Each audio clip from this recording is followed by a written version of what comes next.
seriju Zasebne škole Jovan Jovanović Zmaj. Danas se nalazimo na Jakši u Kruševcu, jer se održava međuokružno takmičenje iz atletike. Sa nama je koordinator Rasinskog okruga Miodrag Jovanović, koji je organizator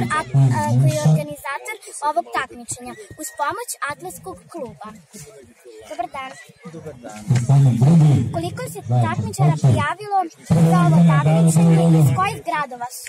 Prvo se nisu prijavljivali za takmičenje, su se klasirali za takmičenje time što su pobedili na svojim gradskim, školskim i okružnim takmičenjima. Znači ovde su najboljih njih 202 iz 7 gradova Srbije, iz 4 regiona: Nišavskog, Rasinskog, Topličkog i Timočkog. Šta mislite o razvoju atletike u našem gradu? Atletika je uvek bila bazični sport, kraljica sportova i svaki grad želi da ima uspeha u tom sportu. Evo mi već nekoliko godina imamo ovaj predaju na stadion, atletski stadion, i rezultati su sve bolji. Hvala vam što ste učestvovali.